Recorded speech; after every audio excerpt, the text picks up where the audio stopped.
সময় 70 বার এই চোখের গোড়া থেকে বেঁচে থাকতে পারলে যেই সওয়াব হতো সেই সওয়াব আল্লাহ তাআলা আমল নামায়। তো এই টার্গেট, আমল করার টার্গেট আর গুনাহ ছাড়ার টার্গেট, এই দুইটা টার্গেট যদি আমি পূরণ করতে পারি তো রমজানের পরে আমার আল্লাহর যে ডায়েরি আছে এই ডায়েরির মধ্যে আমার নামের শুরুতে মুত্তাকি রক্ষা পাঠন লিখে গেছে। আর আল্লাহ তাআলার কাছে একমাত্র তারাই হাসরের ময়দানে বিনা হিসাবে জান্নাত পাবে যাদের নামের শুরুতে মুত্তাকি টাইটেল থাকবে। এজন্য আল্লাহ কোরআনে বলেনও এক জায়গায় ইল্লা মান আতাল্লাহা বিকলবিন সালিম ওয়া উযলিফাতিল জান্নাতু লিল মুত্তাকিন। আল্লাহ তাআলা বলেন হাসরের ময়দানে ওই সমস্ত বান্দারা আমার সামনে মনের জোর নিয়ে আসতে পারবে। সবাই তো আসে, কিন্তু যে অন্যায় করে আসে তার মনের মধ্যে ভয় কাজ করে। বাবা দুইজন ছেলে, একজন অন্যায় করেছে আরেকজন অন্যায় করেনি, এখন দুইজনকে যখন বাবা ডাক দেয়, যে অন্যায় করেছে তার মনের অবস্থা আর যে অন্যায় করেনি তার মনের অবস্থা এক না আলাদা। ঠিক তেমনি আল্লাহ তাআলা বলতেছেন যে হাসরের ময়দানে আমার সামনে সমস্ত বান্দারাই আসবে, তবে মনের মধ্যে জোর নিয়ে আসতে পারবে তারা ইল্লা মান আতাল্লাহা, ওই সমস্ত ব্যক্তিরা ছাড়া যারা নাকি আমি আল্লাহর সাথে সাক্ষাৎ করবে আসবে বিকলবিন সালিম, সুস্থ আত্মা, সুস্থ হৃদয়। আর এদের পরিচয় আল্লাহ তাআলা কয়েক অংশে দিলেন ওয়া উযলিফাতিল জান্নাতু লিল মুত্তাকিন। যদি আমি আমার আল্লাহকে বন্ধ করি, এত সুন্দর জান্নাত আল্লাহ আপনি কার জন্য তৈরি করেছেন? আমার আল্লাহ এই আয়াতের মধ্যে উত্তর দেন ওয়া উযলিফাতিল জান্নাতু লিল মুত্তাকিন। বান্দা, আমি এই জান্নাত মুত্তাকিদের জন্য তৈরি করেছি, আর এই মুত্তাকি হওয়ার জন্য আমি আল্লাহ বিশেষভাবে একটা মাস তোমার জন্য ঠিক করে রেখেছি। এই মাসের মধ্যে খাবার কম, কিন্তু আমাদের খাবার বেশি। এই মাসের মধ্যে আল্লাহ খাবার কমিয়েছিলেন কেন? যেন আমি আমার ব্যস্ততা কমাতে পারি। কিন্তু আমি তো ইফতারের প্রস্তুতি নিই সকাল 10টা থেকে। ফ্রিজে পানি, ঠান্ডা পানি রাখলো কিনা, খেজুরের আইটেম 3টা হলো কিনা, খান অসুবিধা নাই। তবে আল্লাহর যে টার্গেট মুত্তাকি হওয়া, এটা যেন আমাকে ধরে না রাখতে পারে, এমন যেন না হয়। আল্লাহ রাসূল সাল্লাল্লাহু আলাইহি ওয়াসাল্লামের হাদিস অনুযায়ী যে আমার বহু উম্মত আছে এরকম যে তারা রোজা রাখে আর তার রোজার ফসল হলো এই সারাদিন শুধু না খেয়ে ছিল কিছু। টার্গেট যেন এই না হয় সে ওই সময় এমন করে গেলাম যে ইফতার পর্যন্ত যেন চলে, এই টার্গেট যেন না হয়। আমার খাওয়াটাও আল্লাহর কাছে ইবাদত হয়ে যাবে যদি আমি এই টার্গেটে খাই যে আল্লাহ আমি এই যে খানা গ্রহণ করতেছি এর মাধ্যমে আমার শরীরের মধ্যে আপনি যে শক্তি দান করবেন, এই শক্তিটা আমি আপনার সন্তুষ্টির জন্য ব্যয় করব। তো আমি খাই খানা আর আমার আল্লাহ নফল ইবাদতের সওয়াব দিতে থাকেন। আল্লাহ রাসূল সাল্লাল্লাহু আলাইহি ওয়াসাল্লাম তো বলেনি যে ফিস সাহুরি বারাকা, সেহরির মধ্যে বরকত আছে। আমার আল্লাহ কি বোঝেন না যে দুপুরে না খেলে আমার বান্দাটা দুর্বল হয়ে যাবে? বোঝেন তো। আমার মা কথার কথা, আমি সকালে নাস্তা খেয়ে যাচ্ছি, আবার দুপুরবেলা এসে খাবো, এরপরেও বাবা 20 টাকা দিয়ে দেয়, কিছু মনে চাইলে খেয়েও। মা আবার একটু নুডলস দিয়ে দেয়, কথার কথা যে সময় পেলে খেয়ে নিও। বা আমার আল্লাহ কি বোঝেন না যে আমার বান্দারা যে রমজানে দুপুরে খাবে না, তাই তার জন্য একটু শক্তির আলাদা ব্যবস্থা করা দরকার। আর এই কথাটাই আল্লাহ রাসূল সাল্লাল্লাহু আলাইহি ওয়াসাল্লাম বুঝিয়ে দিলেন যে কেউ যদি সেহরি খায় তো আল্লাহ তাআলা এই সেহরির মাধ্যমে দুপুরবেলা খাবার না খাওয়ার কারণে তার এই দুর্বলতাটা আসতো, এটা আল্লাহ তাআলা এই সেহরি খাওয়ার মাধ্যমে দূর করেন। সুবহানাল্লাহ। তাহলে রমজান শুধু তওবার আর তওবা। একটা রমজান যেন আমার জীবনে এমন হয় যে আমি আমার আল্লাহকে বলতে পারি আল্লাহ একটা রমজান আমি এইভাবে আপনার জন্য কাটিয়েছি, একটা রমজান কেবল কাটা। আর নয়তো আফসোস থাকবে কত রমজান আমি জীবনে গেলাম। যাদের একটু বয়স হয়েছে আমরা আলহামদুলিল্লাহ মহান আল্লাহ তাআলার দরবারে লাখ কোটি শুকরিয়া যে মহান আল্লাহ রাব্বুল আলামিন আমাদের সকলকে আসন্ন রমাদানুল মুবারকের আগে সর্বশেষ জমা, এই জমাতে আমাদেরকে উপস্থিত হওয়ার তৌফিক দান করেছেন। এজন্য আমরা সকলেই দিন থেকে শুকরিয়া দান করি আলহামদুলিল্লাহ।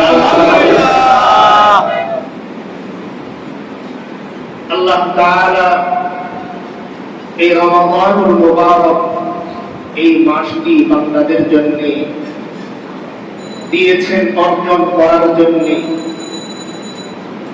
পুরো বছর আমাদের আমলের যে ঘাটতিগুলো যায়, আমাদের কর্মের যে ঘাটতিগুলো যায়, এগুলো যেন আমরা এই রমজানের মধ্যে পূরণ করে নিতে পারি, আমলের সেই ঘাটতিগুলো পূরণ করতে পারি। অর্থাৎ ঈদকে কেন্দ্র করে যেরকম একজন মায়ের কিংবা একজন বাবা বিক্ষিপ্ত সন্তানগুলো আবার তার বুকে এসে একত্রিত হয়, ঠিক তেমনি আল্লাহ তাআলা মুমিনদের জন্য এই রমাদানুল মুবারক দান করেছেন, যেন যে সমস্ত বান্দারা দুনিয়ার মোহে পড়ে, দুনিয়ার আসক্তিতে আল্লাহকে ছেড়ে দূরে ছিন্ন বিচ্ছিন্ন ছিল, তারা যেন এই রমজানকে কেন্দ্র করে আবারও আল্লাহর কুদরতি কোলে আবার ফিরে আসতে পারে। এজন্য আল্লাহ তাআলা দান করেছেন।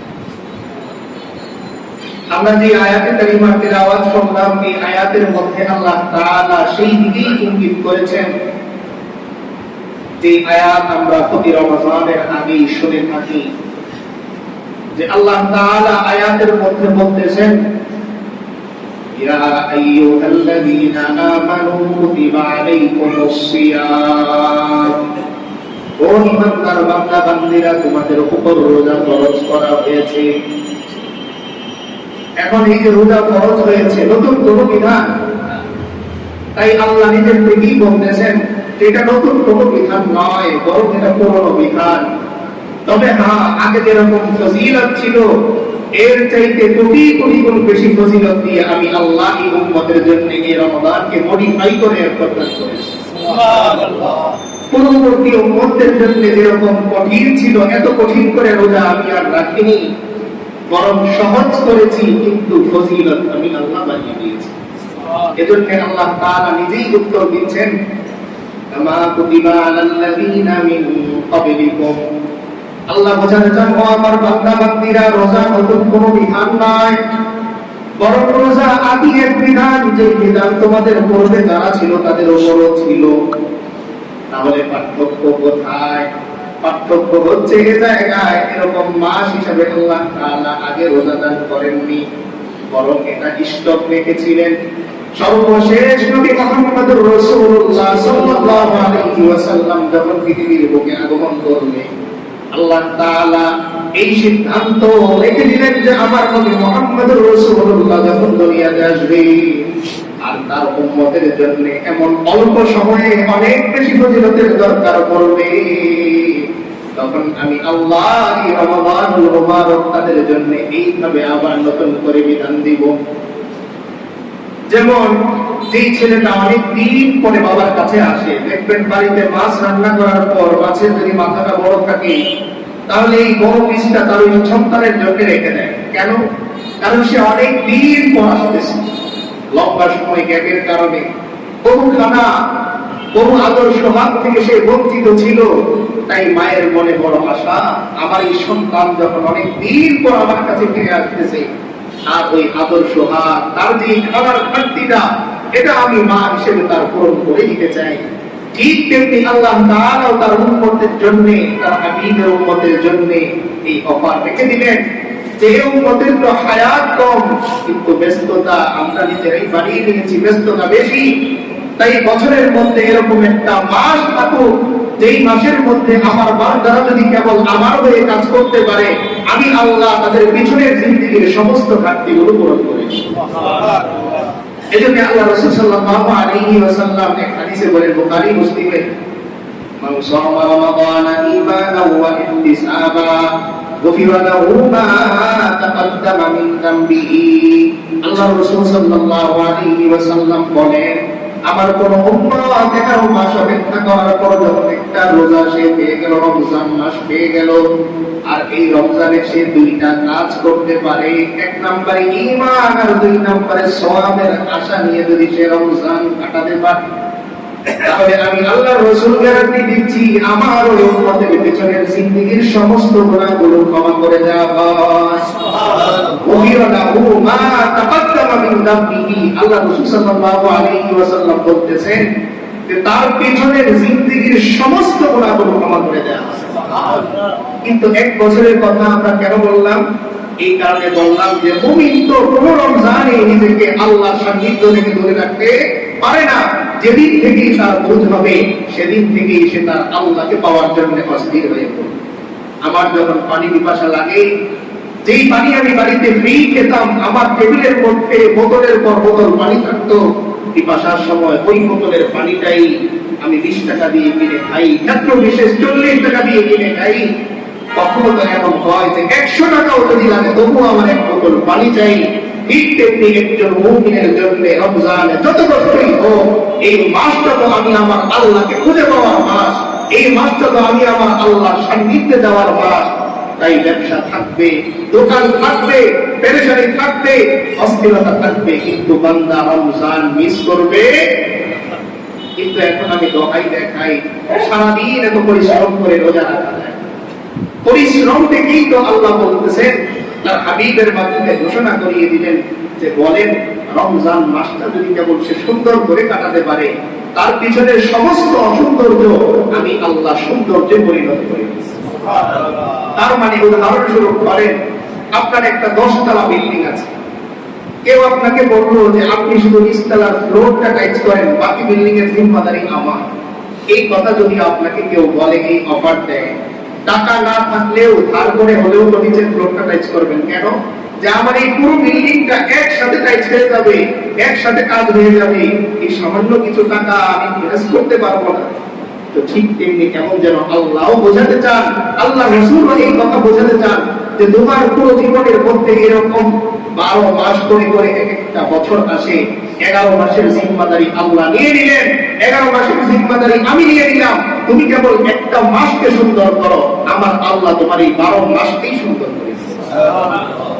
এমন অফার দিলেন যে রমজানে যদি একবার বান্দা আল্লাহ বলে, আল্লাহ রাসূল সাল্লাল্লাহু আলাইহি ওয়াসাল্লামের হাদিস বলে, রমজানে একবার আল্লাহ বলার কারণে আমার আল্লাহ 70 বার আল্লাহ বলার ফজিলত তাকে দান করে দেয়। সুবহানাল্লাহ। রমজানে যদি বান্দা একবার আলিফ বলে তো 70 বার আলিফ বলার সওয়াব আল্লাহ দান করেন। রমজানে একবার বান্দা যদি সুবহানাল্লাহ বলে তো আমার আল্লাহ 70 বার সুবহানাল্লাহ বলার ফজিলত তাকে দান করে দেয়। ওখান থেকে একজন যদি রমজানে 1 টাকা দান করে তো আমার আল্লাহ 70 টাকা দান করার ফজিলত তাকে দান করে দেয়। আবার কি অফার, নফল করলে ফরজের সমান সওয়াব, নফল করলে ফরজের সমান সওয়াব।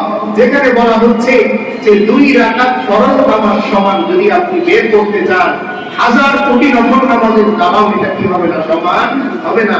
কিন্তু সেখানে উম্মতের জন্য এত বেশি অফার দিয়ে আসলেন যে একটা নফল যদি কেউ করে তাহলে একটা ফরজের সমান তার সওয়াব। এরপরেও যদি আমি আমার আল্লাহকে না পাই, এরপরেও যদি আমি আমার নিজেকে বোঝাতে না পারি, এর চেয়ে আফসোস আর কিচ্ছু হতে পারে না। এজন্য আল্লাহ তাআলা আয়াতের শেষ অংশে বলেন, লাআল্লাকুম তাত্তাকুন। আল্লাহ বলেন, বান্দা রমজান আমি ব্যবসার জন্য তোমার দান করি নাই, দোকানদারির জন্য দান করি নাই, বরং আমি আল্লাহ রমজানের একটা মাস তোমাকে দান করেছি যেন তুমি মুত্তাকি হয়ে যাও। কেন দান করলেন রমজান? যেন আমি কি হয়ে যাই? মুত্তাকি হয়ে যাই, তাকওয়াওয়ালা আমি হয়ে যাই। আর তাকওয়ার ব্যাখ্যা আমরা আগেও শুনেছি। তাকওয়া কাকে বলে? একদিকে আল্লাহর আযীমতের ভয়, আরেকদিকে আল্লাহর রহমতের আশা, ভালোবাসা। ভয় এবং ভালোবাসা নিয়ে আল্লাহকে লালন করা, আল্লাহকে ফিল করা, এটাই হচ্ছে তাকওয়া। অর্থাৎ ব্যাখ্যা কি? যে আমি সামান্য থেকে সামান্য গুনাহ করব না আমার আল্লাহর ভয়ে, আর সামান্য থেকে সামান্য নেক আমল ছাড়ব না আমার আল্লাহর ভালোবাসায়। এটাই হচ্ছে উদ্দেশ্য। এখন আমি একটু মিলিয়ে দেখি, এই আয়াতের মধ্যে আমার আল্লাহ প্ল্যান করে দিচ্ছেন যে তোমার প্ল্যান হবে রমজানে মুত্তাকি হওয়া।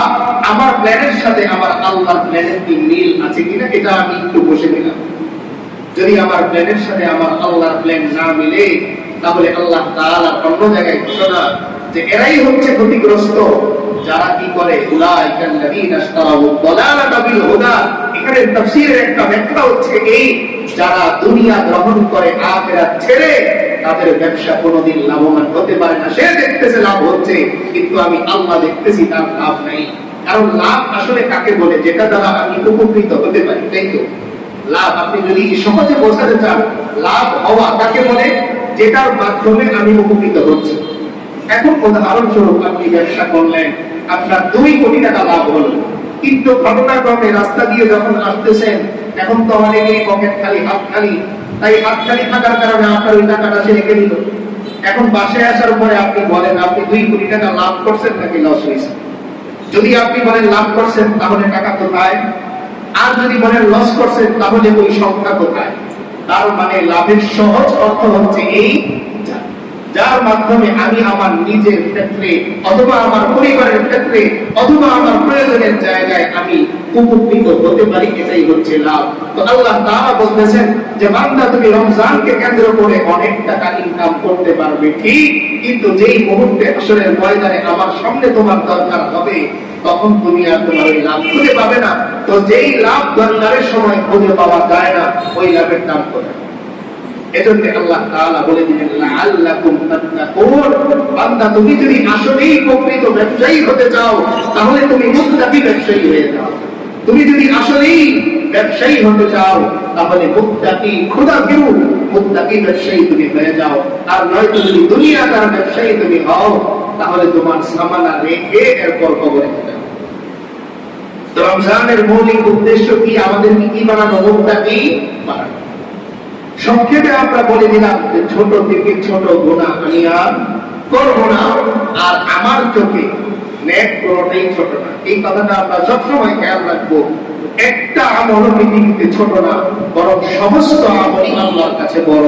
আবার একটা গুনাহ ছোট না, সবগুলো গুনাহই আল্লাহর কাছে কি বড়। হ্যাঁ, বান্দার সহজাতে কোথাও কোথাও আল্লাহ তাআলা বান্দাকে ছাড় দেন, যেটা আল্লাহ নিজেই কোরআনে ঘোষণা করেছেন যে বান্দা তুমি যদি শিরক না করো তাহলে আমি আল্লাহ বাকি গুনাহগুলো তোমার ক্ষমা করে দেব। তো এই জন্য রমজান আসতেছে, আমি আমার প্রস্তুতিটা সম্পন্ন করি। আমার খাতার উপরে শিরোনাম থাকবে এই রমজানে আমি একজন মুত্তাকি হব। এখন আমার যেই পেশাই আছে এই পেশার শুরুতে শুধু মুত্তাকি শব্দটা আমি যোগ করে দিই। আমার কথা বুঝতেছেন তো আপনারা? যারা আমরা যেই পেশায় আছি এই পেশার শুরুতে শুধু কি শব্দ যোগ করে দিব? মুত্তাকি, খোদা ভীরু, আল্লাহ ভীরু, আল্লাহকে ভয় করনেওয়ালা। এবার আমি ব্যবসায়ী, তো আমার ব্যবসায়ী নামের শুরুতে আমি নিজে নিজে বসে লিখবো যে আমি একজন মুত্তাকি ব্যবসায়ী। সুতরাং আমার ব্যবসার ক্ষেত্রে এমন কোন কাজ আমার করা যাবে না যেই কাজের কারণে আমার আল্লাহ অসন্তুষ্ট হন। আমি দোকানদার, তো দোকানদারের শুরুতে আপনি মুত্তাকি শব্দ বসান যে আমি একজন মুত্তাকি দোকানদার। সুতরাং দোকানের মধ্যে এমন কোন কাজ করা যাবে না যেই কাজের কারণে আমার আল্লাহ আমার প্রতি নারাজ হন। আমি একজন ডাক্তার, তো এই ডাক্তার শব্দের শুরুতে আমি লিখি আমি একজন মুত্তাকি ডাক্তার। রমজানে এমন কোন চিকিৎসা আমি দেব না, মানুষকে এমন কোন পেরেশানির শিকার আমি করবো না যেই কারণে আমার আল্লাহ আমার প্রতি অসন্তুষ্ট হয়ে যায়। আমি কোন মন্ত্রণালয়ে চাকরি করতেছি, সেখানেও আমার সামনে আমি একজন মুত্তাকি মন্ত্রণালয়ের লোক, এই কথাটা লিখে এরপরে আমার নিজের সাথে আমি মিলাবো, মিলিয়ে দেখবো যে আমি এমন কোন কাজের মধ্যে আছি কিনা যে কাজের কারণে আমার আল্লাহ আমার প্রতি অসন্তুষ্ট হন। যদি মিলে যায় যে না আমি ব্যবসায়ী ঠিক আছে কিন্তু আমার আল্লাহর আইন আমি লঙ্ঘন করি না, আমি দোকানদার ঠিক আছে কিন্তু আমার আল্লাহর আইন আমি লঙ্ঘন করি না, এটা যদি ঠিক থাকে তাহলে আল্লাহর ঘোষণা অনুযায়ী আমি আসলেই একজন সফল। তাহলে কোরআন থেকে আমরা এতটুকু বুঝলাম যে রমজান মাস হচ্ছে নিজের টাইটেলের শুরুতে মুত্তাকি টাইটেল বসানোর নাম। বলি আমরা সবাই কি বললাম? রমজান মাস নিজের যা পেশা আছে এই পেশার শুরুতে মুত্তাকি নামটা যেন আসলেই বসাতে পারে এইরকম করে নিজেকে গড়ায়। সুতরাং এই রমজানের আগেই আমি একটু খসড়া করবো। আমরা অনেক সময় বাজারে যাওয়ার আগে খসড়া করি, কি কি লাগবে একটা থোক হিসাব আমরা করি, এরপরে যে ফ্রেশ করি। রমজানের আগে এরকম আমি একটা থোক হিসাব করে ফেলবো যে অন্যান্য সময়ে আমি যে কাজগুলো করতাম যেটা আমার কাছে মনে হতো ঠিক না তবুও করতাম, এই রমজানে আমি আর করবো না। এই দৃষ্টিকোণ থেকে একটু আমরা চিন্তা করি। রমজানে তো 70 করে আমরা ধরলাম, আমি যদি রমজানে একজন মানুষকে জুলুমের থেকে বাঁচিয়ে দিই তো অন্যান্য সময় 70 বার জুলুম থেকে তারে বাঁচালে যেই পরিমাণ সওয়াব আমার হতো এই পরিমাণ সওয়াব আমার আল্লাহ একবারের কারণে দান করে দেন।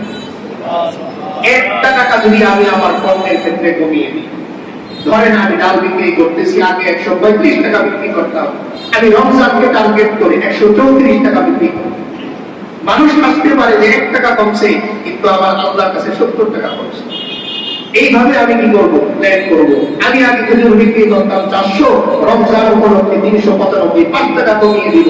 তার মানে অন্যান্য সময় যদি 70 করে আমি হিসাব করি তো 5 7 35, তার মানে 350 টাকা ছাড় দেওয়া। তাহলে একদিকে যেরকম আমল করার ক্ষেত্রে 70-এর হিসাব, অন্যদিকে গুনাহ ছাড়ার ক্ষেত্রেও একই হিসাব। তার মানে রমজানে যদি আমি আমার চোখের গুনাহ থেকে বাঁচতে পারি, অন্যান্য একটু হিসাব টান দেই, দেখবো যে আমাদের জীবনে 30টা 35টা 40টা রমজান আমরা পার করে ফেলেছি, আলোচনা শুনেছি, নসিহত শুনেছি, কিন্তু আমি পরিবর্তন হই নাই। আমি পরিবর্তন হই নাই। আমি যেমন ছিলাম রমজানের আগে তেমনই ছিলাম রমজানের পরে, যেমন ছিলাম রোজা ছাড়া তেমনই ছিলাম যখন আমার ছিল রোজা। সব অবস্থায় আমি পরিবর্তন আমি হইনি। তো আল্লাহ তাআলা এই একটা মাস কেবলমাত্র পরিবর্তন হওয়ার জন্যই দান, আমার একটু পবিত্র হওয়ার জন্য। শুধু দেখেন, প্রতিটা মানুষেরই রিল্যাক্স হওয়ার একটা সময় আছে। এজন্য আল্লাহ তাআলা কোরআনে বলেও দিয়েছেন, ওয়াজআলনাল লাইলা লিবাসা। আল্লাহ বলেন, বান্দা আমি চাইলে এই 24 ঘন্টার পুরোটা সময় সহ্য ধরে রাখতে পারতাম, কিন্তু তুমি সারাদিন সেটা যখন ক্লান্ত হবে, একটু রেস্ট তোমার দরকার। বাতির আলো তোমার চোখের মধ্যে ডিস্টার্ব করে, ঘুম হয় না, যাও তুমি বাতি নিভানোর আগে আমি আল্লাহ সূর্যের বাতিটা নিভিয়ে দিই। এবার বলেন তো, বাতি আপনি আগে নিভান না আল্লাহ নিভান আগে? আপনি বাতি নিভান রাত 10টায়, আর আমার আল্লাহ বাতি নিভিয়ে দেন মাগরিবের সময়। তার মানে আল্লাহ বোঝাতে চান যে তোমার নিজের চাইতেও আমি আল্লাহ তোমার প্রতি বেশি দয়ালু। বান্দা আমি দেখো সূর্যের আলো কমিয়ে দিই বিকেল থেকেই, আর তুমি তোমার লাইট অফ করো। এখন তো লাইট অফই করার সুযোগ নেই, কারণ আমাদের ফোনের লাইট রাত 3টা 3:30 4টা পর্যন্ত জ্বলতেই থাকে। এই প্রশ্নটা যদি আল্লাহ করেন যে বান্দা আমি তোমাকে রাত দিয়েছিলাম ঘুমানোর জন্য, তোমার যদি লাইটের এতই প্রয়োজন ছিল তাহলে তো আমি সূর্যই রাখতে পারতাম, কষ্ট করে তোমার ফোনের লাইট দিয়ে আর তোমার চার্জ নষ্ট করার দরকার ছিল না। এজন্য আমরা যারা যুবক ভাইয়েরা আছি, এই রমজানটা আমি যেন রাত জাগি, আমার লাইট জ্বলো, কিন্তু ওই লাইটের আলোতে আমি যেন সিজদায় পড়ে থাকি। আমার লাইট জ্বলো, ওই লাইটের আলোতে আমি যেন কোরআন পড়তে থাকি, যেন আমার আল্লাহ যদি কখনো আমার দিকে কুদরতি ভাবে দৃষ্টি দেন আলাদা করে, যে আমার এই বান্দাটা কি করতেছে একটু দেখি, আমার আল্লাহ যেন আমাকে দেখতে পান আমি কোরআন তেলাওয়াত করতেছি। একটু নিজেকে নিয়ে ভাবি, 24টা ঘন্টাই তো আমি আমার আল্লাহ আওতার বন্ধি। আজকে সিসি ক্যামেরার সামনে যদি আপনি থাকেন, হাঁটার সিস্টেম খেয়াল করেন, সিসি ক্যামেরায় যেন সন্দেহিত ব্যক্তি হিসাবে আমি পরিণত না হই। সিসি ক্যামেরার সামনে ফোন কল করতেও আপনি ভয় পান। সিসি ক্যামেরা বাদ দেন, যদি এরকম হয় যে আপনার ফোনটা অন্য কেউ হাতে নেয়, তো আপনি খুব সতর্ক অবস্থায় ফোনটা চালান। কিন্তু আফসোস হলো এই যে আল্লাহ তাআলা বলতেছেন, ওহুয়া মাকুম আইনামা কুনতুম। বান্দা তুমি যে রমজান মাসে পর্দা দিয়ে ভিতরে যে বিস্তিটা চা খাও, ওই সময় আমি আল্লাহ তোমার সঙ্গেই থাকি। এই জন্য রমজানে সাবধান দোকানদার ভাইয়েরা, পর্দা দিবেন না। রমজানের পর্দা আপনার আল্লাহর সাথে পর্দা টেনে দিবে। এই জন্য সাবধান, নিজে গুনাহ করবো না, অন্যকে গুনাহ করার সুযোগ দেব। সবাই বলি, নিজে গুনাহ করবো না, অন্যকে গুনাহ করার সুযোগ দিব না। হোটেলওয়ালারা যারা আছেন, হোটেলটা প্রয়োজনে বন্ধ রাখেন, বিকেলবেলা খুলে আল্লাহর শপথ করে বলতেছি, আল্লাহ কিতাব অনুযায়ী, রাসূলের হাদিস অনুযায়ী আল্লাহ আপনার বাজেটে যতটুকু রেখেছেন, সারাদিন দোকান খুলে যা পাবেন ইফতারের সময় খুললেও তাই আপনি পাবেন। 1 টাকাও কম বেশ হবে না। যদি আল্লাহর কোরআন সত্য হয়ে থাকে, যদি আল্লাহর অস্তিত্ব সত্য হয়ে থাকে, তাহলে আপনার ইনকাম যা বাজেট ছিল তাই হবে, 1 টাকাও নিচে দিতে হবে। আপনার মুখের মধ্যে একটা দাবি যে সারাদিন দোকানদারি করলে যা হবে, এক বেলা করলে তাই হবে। আল্লাহ কোরআনে বলতেছেন, ওয়াকুল্লু শাইইন ইনদাহু বিমিকদার। বান্দা তুমি অনেক বড় প্লেট নিয়ে বসতে পারবে, কিন্তু শাহিদারের মাপ আছে, কারণ মালিক বলে দিয়েছে সবাইকে একটা মিস করে দিতে। এজন্য আপনি চাইলেই বড় নিয়ে বসলেও যা দেয়ার তাই দেয়া হবে। এজন্য আমরা যারা মাদ্রাসাতে, অনেক মাদ্রাসায় ভাই আছে, তারা সহজে বুঝবে জিনিসটা, যে একটা পরিমাপ আছে তরকারির, 1 চামচ বা 2 চামচ। এখন আমি যদি এত বড় প্লেটও নিয়ে যাই, শাহিদারের মাপ আছে 2 চামচই আমার দিবে। তো আল্লাহ তাআলা এটাই বোঝাতে চান যে বান্দা তুমি যদি হিসাবে আসো, তাহলে আমি আল্লাহ তোমার হিসাব করে দিব। আর যদি তুমি আমার কাছে আশা করে আমার কাছে আশা করে তুমি তোমার সম্পর্ক দিয়ে দিতে পারো, তাহলে আমি আল্লাহ বাজেটে দিব, কিন্তু সাথে অনেক বোনাস হিসেবে দিয়ে দিব। বোনাসটা কি হবে জানতে মনে যায় না? বোনাসটা কি হবে? যে 500 টাকাই হবে, কিন্তু খরচে দিয়ে 300 কমে যাবে। আচ্ছা বলেন তো, রমজানে আপনি কোন একদিন রাতের বেলা পরিবার সহ দাওয়াত পেলেন, বুঝে উত্তর দিব আমরা, পরিবার সহ রাতে আপনার দাওয়াত, তাহলে ওই রাতে আপনি বাসায় কোনো খাবারের ব্যবস্থা করবেন, সেহরির জন্য করবেন। এই যে রাতের বেলা আপনি যদি গরুর গোশত রান্না করতেন, তো পরিবারের জন্য 2000 টাকা খরচ যেত। তো আল্লাহ তাআলা এই খরচটা আপনারে বাঁচিয়ে দিবেন রমজানের একটা দাওয়াতের। কিংবা কথার কথা, আপনার কোনো বন্ধু বাহির থেকে এসছে উমরা করে, আপনার জন্য 2 কেজি খেজুর নিয়ে এসেছে। রমজানে যদি আপনি খেজুর কিনতেন, আপনার 800 টাকা মিনিমাম খরচ যেত। আল্লাহ তাআলা এই 800 টাকা আপনাকে পূরণ করে দিলেন আপনার এক বন্ধুর মাধ্যমে খেজুর। কিন্তু আপনি ওটা হিসাবে আনেন না। আপনি চিন্তা করেন আমার বন্ধু এনেছে, একটু চিন্তা করে দেখেন তো দুনিয়ার বহু বন্ধুই তো আছে, কিন্তু খেজুর 2 কেজি তো আনে না, কেন আপনার জন্য আনলো? তার মানে এটা আল্লাহর বাজেট, এটা দুনিয়ার কোনো মানুষের বাজেট। এজন্য আল্লাহ তাআলা কোরআনে কারীমের মধ্যে বলেন, ওয়া ইন তাউদ্দু নি'মাতাল্লাহি লা তুহসুহা। বান্দা তুমি বোঝো না বলে, তুমি যদি বুঝতে আমি আল্লাহ কি পরিমাণ নিয়ামত তোমার উপর দান করি, তুমি আজীবন ক্যালকুলেটর নিয়ে বসে থাকলেও এর হিসাব তুমি বের করতে পারবে। এজন্য এই রমজানটা মনে রেখে বোঝান, পিছনে যা গেছে গেছে, এই রমজানটা আমি একটু আল্লাহর জন্য কাটাবো, একটা রমজান কাটাবো। আচ্ছা ধরেন তো আজকে আমরা এখানে যারা উপস্থিত আছি, যদি বলা হয় যে ঈদের দিন আমাদের সকলের মৃত্যু হবে, একটু মনে বোঝাবেন যে ঈদের দিন আমাদের সকলের মৃত্যু হবে, এটা যদি আমি নিশ্চিত হতাম, তাহলে আমি এই রমজানটা কিভাবে কাটাতাম? জিনিসে 2 নম্বরই করতাম, দামে বেশি রাখতাম। বরং আমার তো মনে হয় যে যার সামর্থ্য নেই সেও অনেক কিছু ফ্রিতে দিয়ে দিত এই আশায় যে আল্লাহ আছি তো আর 20টা দিন, যেন আমি চলে যাওয়ার পরে এই মানুষগুলো আমার জন্য দোয়া করে। এজন্য একটা কবিতা আছে, আমরা সবাই জানি, এমন জীবন তুমি করিও গঠন, করিয়ে হাসিবে তুমি কাঁদিবে ভুবন। এমন কাজ আমি করে যাব যে কাজের কারণে আমার ইন্তেকালের সময় আমি হাসতে হাসতে জান্নাতে চলে যাব, আর পৃথিবীর মানুষ তাদের মোনাজাতের কান্নায় আমার আজীবন মনে রাখবে যে এই মানুষটা বড় ভালো ছিল। এজন্য একটা বয়সে মানুষের মনে হয়, আরে এই 2000 টাকার জন্য অমুকের সাথে যে কাটাকাটিটা করেছিলাম এটা অন্যায় ছিল, তোমাকে আমার কাছে 200 টাকা বেতন দিয়ে দেই নেই, এটা অন্যায় ছিল। শেষ বয়সে এসে মনে হয় অমুক দোকানদার যে আমার কাছে 300 টাকা বেতন দেই নেই, অন্যায় ছিল। কিন্তু তখন আর ওই দোকানদারকেই আমি খুঁজে পাই। এজন্য আফসোস করার আগে, সময় হারাবার আগেই আমি একটু সতর্ক হয়ে যাই। জানি না তো আগামী রমজান পাবো। কত ইয়ং বয়সের যুবক বয়সের ছেলেরা মোটরসাইকেল নতুন নিয়ে বের হয়েছে, দেখার জন্য স্পিড কত ওঠে, চলে গেছে। হোন্ডা বাড়িতে এসেছে কিন্তু মালিক বাড়িতে আসে। বন্ধুর সাথে ঘুরতে গিয়েছে ঈদের দিন, ড্রাইভার হোন্ডা নিয়ে এসেছে, কিন্তু আরেকজন গরিব ঘরে শখ করে উঠেছিল, একসঙ্গে চলে গেছে। আমি যে যাবো না তার কি গ্যারান্টি? আমি কি গাড়িতে উঠি না? আমি কি পথে চলি না? বাড়ির নিচ দিয়ে যাচ্ছে, উপর থেকে কাজ করতেছিল, পড়েছে মাথার উপর, জায়গায় সে ডেড স্পটে আমি হবো না, এর কি গ্যারান্টি? ওই সময়ে আমি যদি 1000 বার চাই যে আল্লাহ একটা রমজান আমাকে দান করে।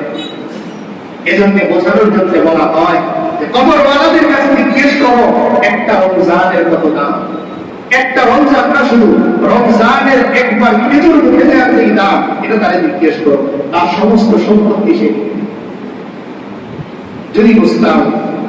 এজন্য বুঝবো, আল্লাহ তো কোরআনে বলেই দিয়েছেন যে হাত্তা ইদা জা আহাদাকুমুল মাউত ক্বালা রাব্বি ইরজিউন, বান্দার ইন্তেকালের সময় যখন চলে আসে ও আমার কাছে চাইতে থাকে, আল্লাহ 2 রাকাত নামাজ পড়ার যদি সুযোগ পাইতাম, 2 রাকাত নামাজ পড়ার যদি সুযোগ পাইতাম, একবার আপনারে আল্লাহ বলে ডাক দেওয়ার সুযোগ যদি আমি পাইতাম। তো ওই দিন আমার আসবে, কবে আসবে আমি জানি না। আমি তো মনে করতেছি আমি সুস্থ। এই সুস্থ মানুষের মধ্যে হঠাৎ এই আজকে সামনের কাতারে খেয়াল করেন না, দেখেন উপস্থিত আছে কিনা। সুস্থতা অসুস্থতা সব আল্লাহর কাছে। কোন মুহূর্তে অসুস্থ হয়ে যাব, চাইলেও আর দাঁড়িয়ে নামাজ পড়তে পারবো। এই যে আজকে যারা চেয়ারে বসে নামাজ পড়তে দোয়া করি আল্লাহ তাআলা সকলকে সুস্থ করে দেন। কিন্তু আপনি একটু জিজ্ঞেস করেন, দাঁড়িয়ে নামাজ পড়ে যে শান্তিটা তিনি পেতেন, বসে বসে এই শান্তি জীবনেও পাওয়া যাবে। হ্যাঁ আল্লাহরই ফায়সালা, সওয়াবের ক্ষেত্রে আল্লাহর কাছে। কিন্তু এই যে তৃপ্তিটা মনে, যুবক বয়সে আপনি যখন হাঁটতি খেতেন তখন এর যে স্বাদ, এখন নাকি বসে বসে খায়। আপনি দেখেন আর বলেন এই বয়সে আমরাও কত হাঁটতি খেয়েছি। এজন্য সময় ফুরিয়ে যাবে, রমজানও ফুরিয়ে যাবে। এই দেখতে দেখতে দেখবেন যদি আল্লাহ হায়াতে বাঁচিয়ে রাখেন, এই দিন পরে বসে একদিন কথা বলবো, ওই দিন রমজান থাকবে না। কিন্তু এই রমজান আল্লাহ আমাকে কেন দিলেন আর আমি কি অর্জন করলাম, এটা আমার একটু মিলিয়ে দেখেন। রমজানের সূচনাটাই ছিল দ্বিতীয় হিজরিতে রোজা ফরজ হয়েছিল। যখন মক্কার এই কষ্টের জীবনটা শেষ করে মুসলমানরা মদিনায় গিয়ে একটু শ্বাস ছাড়লেন, আল্লাহ তাআলা তখন তাদের এই লম্বা সময়ে যে পরিশ্রম করেছে, এই পরিশ্রমের ফলাফল স্বরূপ রমজান ওই বছর ফরজ করা হয় দ্বিতীয় হিজরিতে। কেন? এই যে লম্বা সময় তারা কষ্ট করেছে, আল্লাহকে ওইভাবে মন ভরে রাখতে পারে নাই, তাই একটু সুযোগ দেওয়া হোক।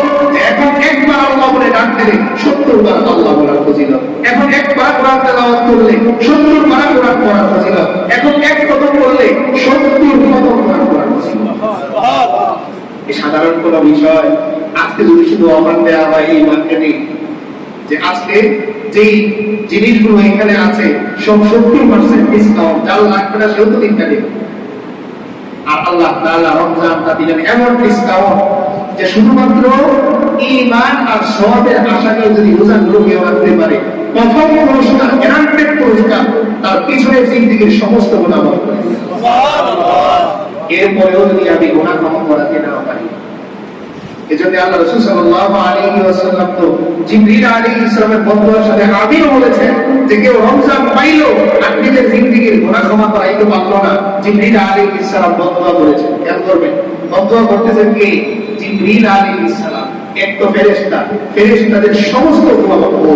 আবার বলেন জিবরিল আলাইহিস সালাম আফজালুল মালায়েকার মধ্যে অন্যতম। আল্লাহ রাসূল সাল্লাল্লাহু আলাইহি ওয়াসাল্লামের সাথে যার বন্ধুত্বপূর্ণ আচরণ ছিল, কোরআনের দাওয়াত করতেন রমজানে দ্বিগুণ। এই জিবরিল আলাইহিস সালাম আল্লাহ রাসূল সাল্লাল্লাহু আলাইহি ওয়াসাল্লাম মিম্বারে উঠতেছেন, এই মুহূর্তে বদদুয়া করলেন যে ইয়া রাসূলুল্লাহ, আপনি আমিন বলেন যে এই লোক রমজান পাইলো কিন্তু তার গুনাহ ক্ষমা করাইতে পারলো না, রমজান পাইলো আল্লাহর থেকে মাগফিরাত দিতে পারলো না, এই ব্যক্তিটা ধ্বংস হোক। আল্লাহ রাসূল সাল্লাল্লাহু আলাইহি ওয়াসাল্লাম বলেন আমিন। আমরা আমিন বলবো না। আল্লাহ তাআলা যেন আমাদেরকে ওই ক্ষতিগ্রস্ত ব্যক্তিদের অন্তর্ভুক্ত না করেন। এজন্য আজকে এই মুহূর্তে আপনি মনে বোঝান যে এই যে রমজান আসতেছে, রবিবার থেকেই হয়তো শুরু হয়ে যাবে, শনিবার থেকে, আগামীকাল থেকে তারাবির হওয়ার সম্ভাবনা যদি শুরু হয়ে যায়, আমি একজন মুত্তাকি হওয়ার ট্রেনিংয়ে হেঁটে যাব যে এই রমজান আমি মুত্তাকি হব। যার না লজ্জা। আপনি যদি 10,000 কোটি টাকার মালিক হন, কবরে যাওয়ার পরে এসি, ফ্যান, বাতি, টাইলস কিচ্ছু এই মাটির মধ্যেই। এজন্য তো আল্লাহ বলেই দিলেন মিনহা খালাকনাকুম ওয়া ফীহা নুঈদুকুম ওয়া মিনহা নুখরিজুকুম তারাতান উখরা। আল্লাহ তাআলা বলেন, বান্দা এত সুন্দর পোশাক তুমি পরো, এত দামি গাড়িতে তুমি চলো, কিন্তু বান্দা তোমার পরিচয় কি জানো? মিনহা খালাকনাকুম, মাটি থেকে আমি আল্লাহ তোমাদেরকে সৃষ্টি করেছি, ওয়াফিহা নুঈদুকুম, আবার তাকিয়ে দেখো মাটির মধ্যে আমি আল্লাহ সমস্ত মানুষকে ফিরিয়ে দিই। আবার একদিন ওয়া মিনহা নুখরিজুকুম তারাতান উখরা, আসরের ময়দানে আমি আল্লাহ যখন ডাক দেব, তুমি তোমার বিল্ডিং থেকে বের হবে না, তুমি তোমার গাড়ি থেকে বের হবে না, বরং একটু কাফনের কাপড় নিয়ে মাটি থেকে তুমি আবার বের হবে। তাহলে আমার অস্তিত্ব মাটি থেকে, আমার ফিরেও যাবো মাটিতে, নতুন করে আল্লাহ বেরো করবেন মাটি থেকে। এই সামান্য এই মাটির দেহের জন্য আমি যেন আর আমার আল্লাহরে কষ্ট না দিই, আমি যেন আর আমার রাসূলকে কষ্ট না দিই। আল্লাহ রাসূল সাল্লাল্লাহু আলাইহি ওয়াসাল্লাম হাসরের ময়দানে মুখ ঘুরিয়ে চলে যাবেন, পিছন থেকে বহু মানুষ বলবে, ইয়া রাসূলুল্লাহ, আমি আপনার উম্মত। আল্লাহ রাসূল সাল্লাল্লাহু আলাইহি ওয়াসাল্লাম বলবেন, তুমি আমার উম্মত হতেই পারো না, কারণ আমার উম্মত হলে আমার সে কষ্ট দিতে পারবে। এজন্য আসেন এই রমজানটা যেন আমি আমার আল্লাহরে, আল্লাহর রাসূলরে আর কষ্ট না দিই। আল্লাহ রাসূল সাল্লাল্লাহু আলাইহি ওয়াসাল্লাম রোজাদারের যেহেতু সামনে আরো সপ্তাহ আমরা আলোচনা হবে ইনশাআল্লাহ, আল্লাহ রাসূল সাল্লাল্লাহু আলাইহি ওয়াসাল্লাম রোজাদারের দুইটা বিশেষ আনন্দের কথা বলেছেন। ইসসাইমি ফারহাতান, একজন রোজাদারের জন্য দুইটা আনন্দ। এক নাম্বার আনন্দ ইদা আফতা ফারিহা বিফিত্রিহি, যখন সে ইফতার করে তখন সে এক ধরনের আনন্দ উপভোগ করে। আর অন্য রিওয়ায়াতে আছে ফারহাতুন ইনদা বিফিত্রিহি, ইফতারের সময় কি একটা সুন্দর দৃশ্য খেয়াল করেন তো, যে আপনার সামনে ইফতার পড়ে আছে, পানি, ঠান্ডা পানি, খেজুর, কত রকমের আইটেম, কিন্তু আপনার ঠোঁট বন্ধ, আপনার হাত বন্ধ, আমি আমার মুখের মধ্যে খাবার দিতে পারি না, কারণ আমার আল্লাহর নিষেধ আছে। এই মুহূর্তটা আমার আল্লাহর কাছে এত বেশি প্রিয়, এত বেশি প্রিয়, যে ওই মুহূর্তে বান্দা যদি গুনাহ ক্ষমার জন্য দোয়া করতে পারে, শুধু গুনাহ ক্ষমা না, ওই মুহূর্তে বান্দা যা দোয়া করে আমার আল্লাহ তার সমস্ত দোয়া গ্রহণ করে। এটা ইফতারের সময়টাতে আমরা একটু ইবাদতের মধ্যে থাকার চেষ্টা করবো, কিন্তু শয়তান তো পিছনে লাগা। ওই মুহূর্তে এমন ব্যস্ততা দেয়, শরবতের মধ্যে লবণ দিল না কেন, চিনি কম হলো কেন, বেশি হলো কেন, এগুলো বলতে বলতে আর তন্দাতন্দি করতে করতে সময় শেষ। আর শয়তান হাসে, আমি তো এটাই চেয়েছিলাম। এজন্য সাবধান থাকবো, রমাদানে আমাদের পরিবারে রান্না করে এই রান্নার দোষও আমি করবো। ওই ঝাল খাওয়ার সময় চোখ দিয়ে পানি পড়বে, মনে মনে চিন্তা করবো, আল্লাহ আমি এই ঝাল সহ্য করতেছি আপনার জন্য, এর বিনিময়ে আপনি আমার দিয়ে, আল্লাহ অবশ্যই বিনিময় দিবেন। এই জন্য আসো। আর 2 নাম্বার দিন আনন্দটা, একটা তো হলো ইফতারের সময়, 2 নাম্বার আনন্দ হলো অফারহাতুন ইনদা লিকাই রাব্বিহি, রবের সঙ্গে যখন দাঁড়াবে আল্লাহ তাআলা বলবেন, ও যারা আসো, রাইয়ান নামক একটা জান্নাতের গেট আছে, এই গেটটা কেবলমাত্র সাজানোই হয়েছে তোমাদের জন্য, যাও এই গেট দিয়ে তোমরা জান্নাতে যাও, অন্য কোনো ব্যক্তিরা এই গেট দিয়ে যেতে পারবে। এজন্য অন্য এক হাদিসের মধ্যে আল্লাহ রাসূল সাল্লাল্লাহু আলাইহি ওয়াসাল্লাম বলেন, হাদিসে কুদসি আল্লাহ বলেন, কুল্লু আমালি ইবনি আদম লাহু ইল্লা সিয়াম ফা ইন্না সাওমা লি ওয়া আনা আজজি বিহি, বনি আদম সমস্ত আমল করে তার নিজের জন্য। নিজের জন্য বলতে এখানে তার কোনো স্বার্থ আছে, কিন্তু রোজাটা এমন এক ইবাদত, আমি চাইলেই খেতে পারি, কেউ দেখে না, কিন্তু কেবল আমার আল্লাহর ভয়ে আমি খাই না। তাই আল্লাহ বলেন, বান্দা এই রোজাটা আমার, আর এর প্রতিদান আমি আল্লাহ নিজ হাতে তোমার গিফট বক্স তোমার হাতে তুলে দিই। আজকে যদি পৃথিবীর সর্ববিখ্যাত কোনো ব্যক্তি এসে একটা গিফট বক্স আমার হাতে তুলে দেয়, মনের অবস্থাটা কি হবে? আর আল্লাহ ঘোষণা করে দিলেন, বান্দা কষ্ট হয়, রমজানের রোদের কারণে পিপাসা হয়, একটু ধৈর্য ধরো, আমি আল্লাহ হাউজে কাউসারের মাধ্যমে তোমার পিপাসা দূর করে দেব। এজন্য আসো, এই রমজানটা যেন আমরা নেক আমলের মাধ্যমে, গুনাহ ছাড়ার মাধ্যমে আল্লাহর কাছে আল্লাহর সান্নিধ্য লাভ করে এরপর যেন আমরা এই রমজানটা কাটাতে পারি। আল্লাহ তাআলা আমাদের সকলকে তৌফিক দান করুন, আমিন।